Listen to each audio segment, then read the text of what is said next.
North Carolina Institute for Transportation Research and Education presents Pavement Structure Repair Techniques, Asphalt Chip Seals.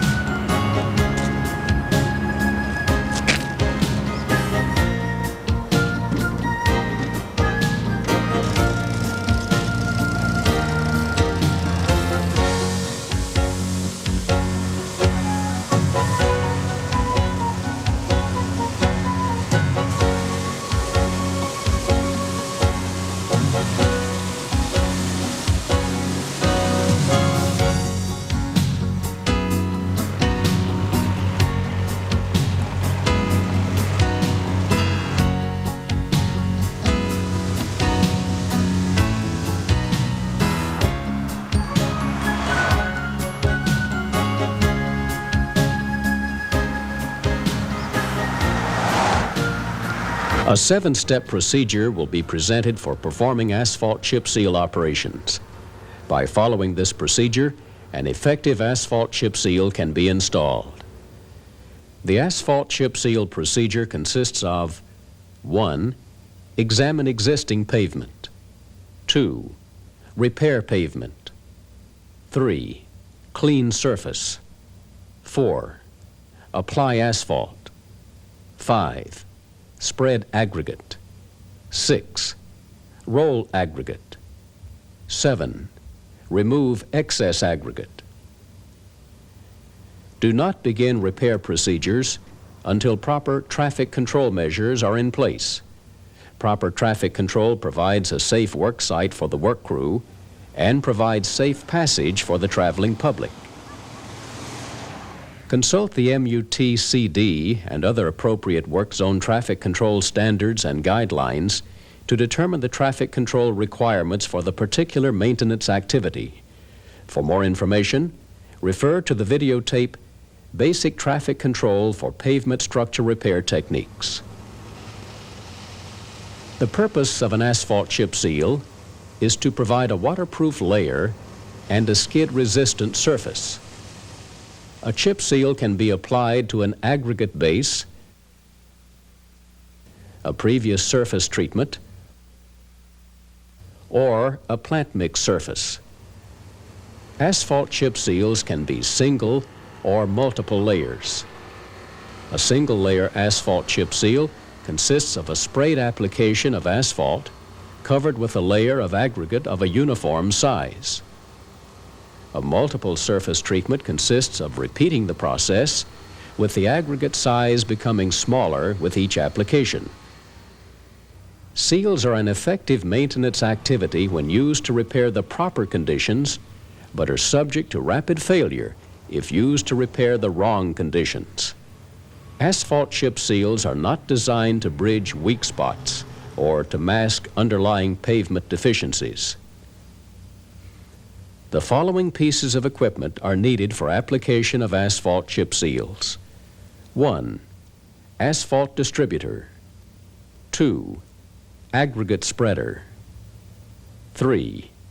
One or more rollers, preferably a rubber-tired roller. 4. Power broom. 5. Dump trucks. The first step in the 7-step procedure is to examine the existing pavement. This examination is done to determine whether a seal would be a suitable maintenance activity for the pavement distresses present. Seals are not effective on extensive structural failures, such as severe cracking and rutting, but are effective in treating the following distress conditions. Raveling. Raveling is a loss of aggregate from the surface layer of the pavement. It can be caused by the hardening of the liquid asphalt, poor application techniques, or an insufficient quantity of residual asphalt. This condition is most common on existing asphalt chip seals that are several years old. Oxidized and weathered pavement surfaces. Pavement surfaces become oxidized and weathered with age. As pavements age, the asphalt in the surface is oxidized, resulting in a brittle condition and loss of aggregate. The surface aggregate may also become worn and polished over time due to traffic wear and weathering. Light alligator cracks are longitudinal cracks about 1/8 inch in width and usually occur in the wheel paths. These longitudinal hairline cracks are an indication of structural damage to a pavement. Frequently, pavements with only hairline alligator cracks do not have rutting associated with the cracks. These pavement distresses represent conditions for which asphalt chip seals are an effective maintenance technique. Review drainage during the pavement examination. Many pavement distresses result from poor drainage. Look at the condition of ditches and other drainage areas to make sure they are open and at a level below the bottom of the subbase. The need for patching, leveling, or drainage repairs prior to a seal is evaluated during the existing pavement examination. Step 2 is pavement repairs. It is absolutely essential to repair the existing surface before the seal is applied. Typical repairs prior to an asphalt chip seal include pothole patching, full depth patching of badly broken alligatored pavement, and leveling of areas with rutting and depressions. Correct drainage deficiencies prior to the seal work. Drainage corrections might include cleaning out blocked ditches or making ditches deeper. Once the repairs are made, the pavement is ready to be sealed. The third step in the asphalt chip seal procedure is clean the surface. Clean the surface prior to spraying asphalt. Cleaning is usually performed with a tractor-mounted power broom. This is effective for removing loose sand, stones, and debris. Remove hardened mud and other foreign matter before the seal is installed. The objective is to provide a clean pavement surface for the asphalt to bond with. The fourth step in this procedure is the application of liquid asphalt. The asphalt application is the most important part of a chip seal operation. Emulsified asphalt is recommended. However, cutbacks and asphalt cements can be used with good results. Select an emulsified asphalt based upon the compatibility of the emulsion and the aggregate. There are two basic types of asphalt emulsions, cationics and anionics. The cationic emulsions have a positive charge, while the anionic emulsions have a negative charge. The charge of the aggregate and the emulsion should be opposite. Like charges repel, while opposite charges attract. One advantage of using asphalt emulsions is their ability to coat damp aggregates.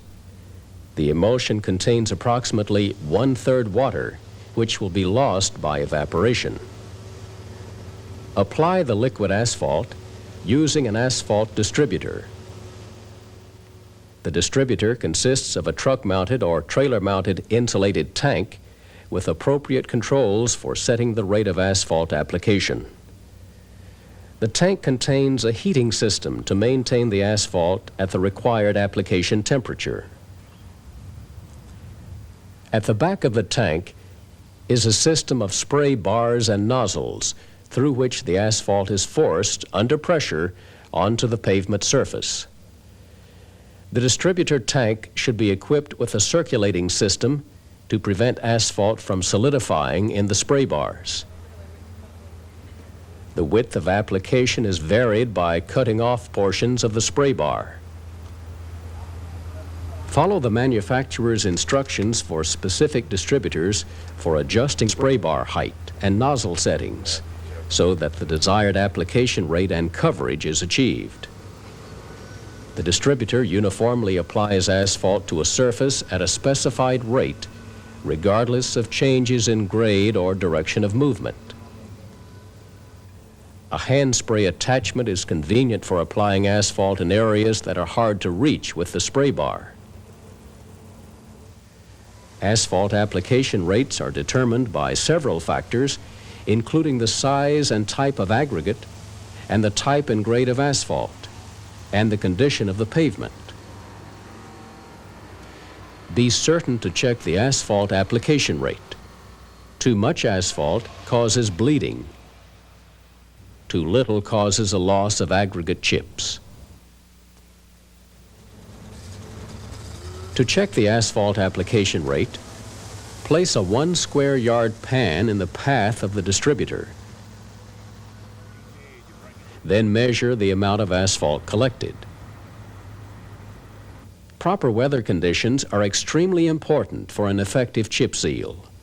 Hot and dry weather is ideal for performing seal work. Do not schedule work if the air temperature is below 50 degrees or if the pavement temperature is below 70 degrees.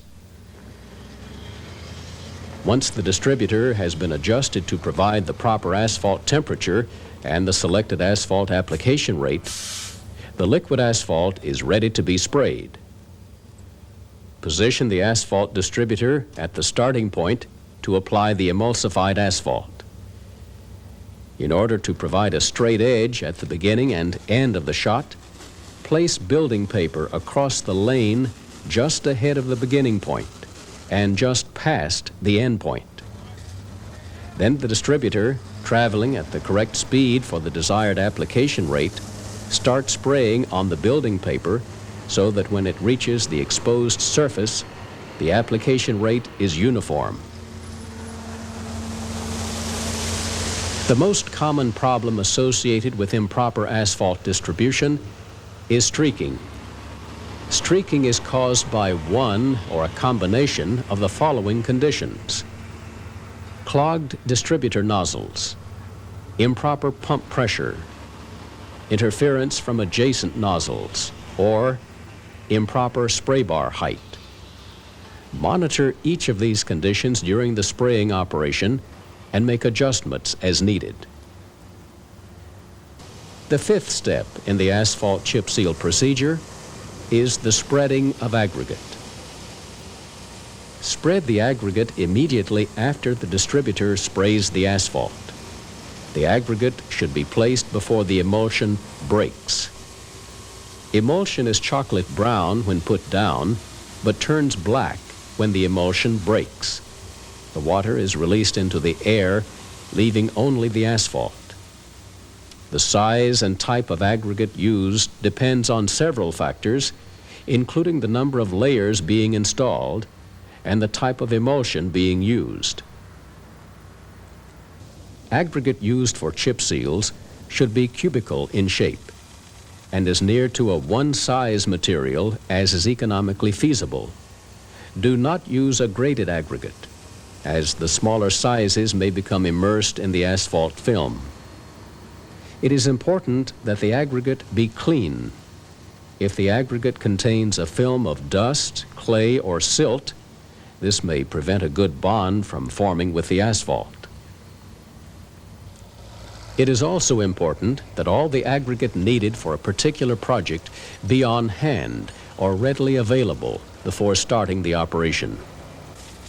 The number of dump trucks needed to haul aggregate depends on the haul distance from the aggregate to the work site and the productivity rate of the spreader.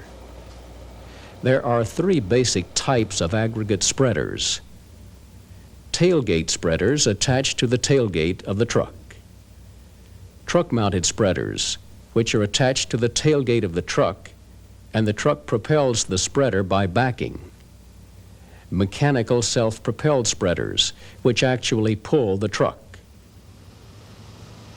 The mechanical self-propelled spreaders provide the most uniform and continuous distribution of aggregate, but are the most expensive. Regardless of the type of spreader being used, It is calibrated and adjusted prior to beginning the chip seal operation. Aggregate application rates, like asphalt application rates, can be calculated using a formula or taken from tables. Make a quick check on the amount of aggregate being applied by laying a 1 square yard section of cloth on the ground and passing over it with the spreader. Then carefully lift the cloth and the aggregate and weigh them. This will give the application rate of the aggregate being spread. The aggregate spreader also begins and ends spreading aggregate on the building paper, just as the asphalt distributor. Once the aggregate is spread, the paper is removed, leaving a straight and neat joint. Following the aggregate spreader, step number 6 is the rolling operation. The rolling operation proceeds immediately behind the aggregate spreader. A self-propelled, smooth-tread pneumatic-tired roller with a tire pressure of 60 to 90 pounds per square inch is recommended. The pneumatic roller's tires force the aggregate firmly into the asphalt binder. Steel-wheeled rollers have been used successfully for compacting chip seals and can be used if a pneumatic roller is not available. Steel-wheeled rollers are not generally recommended because they can crush aggregate and bridge over low spots in the pavement. Begin rolling at the outer edge of the seal and proceed in a longitudinal direction, working toward the center of the road. Each pass overlaps the previous pass by about 1/2 the width of the front wheels.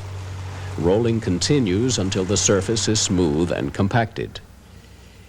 If multiple seals are being installed, apply the second shot of asphalt followed by a second layer of aggregate. For multiple seals, adjust the asphalt and aggregate application rates for each application. Broom the surface lightly to remove any excess aggregate. This is the 7th step in the chip seal procedure. If necessary, this is done after a good bond has been formed between the asphalt and the aggregate. The term lightly is emphasized because excess pressure with a broom could loosen the aggregate. In rural areas, broom the aggregate to the shoulder of the roadway. In urban areas, broom the aggregate to the curb or center of the street and remove manually or with a vacuum device. The newly sealed road is ready to be open to traffic. Placement of loose gravel signs and reduced speed signs is recommended. These should be left in place for at least 24 hours. Let's briefly review the 7-step procedure for installing an asphalt chip seal. Step 1. Examine the existing pavement. Examine the pavement for surface distresses and drainage problems. Step 2. Repair the pavement. Complete pavement and drainage repairs prior to the installation of a chip seal. If these distresses are not repaired prior to the seal placement, they may reappear soon afterward. Step 3. Clean the surface. Remove all loose material from the pavement surface prior to the seal application. A tractor-mounted broom is effective in removing most loose debris from the pavement surface. Step 4. Asphalt application. The asphalt application is the most important part of a chip seal operation. Emulsified asphalt is recommended. The asphalt distributor is set up for the proper application rate. Monitor the application for proper application rate to prevent streaking. Step 5. Spread aggregate. Spread the aggregate immediately after the asphalt is sprayed. When using emulsified asphalt, spread the aggregate before the emulsion breaks. Aggregate must be clean so that a good bond can form between it and the asphalt. Step 6. Roll the aggregate. Roll the aggregate immediately after the aggregate is spread. A pneumatic tired roller is recommended to roll the aggregate. A steel wheel roller may crush aggregate or bridge over low areas. Step 7. Remove excess aggregate. If necessary, remove excess aggregate by lightly brooming the surface. Placement of reduced speed and loose gravel signs is recommended when the road is open to traffic. By following these 7 steps, an effective asphalt chip seal can be installed and provide a better road for the traveling public.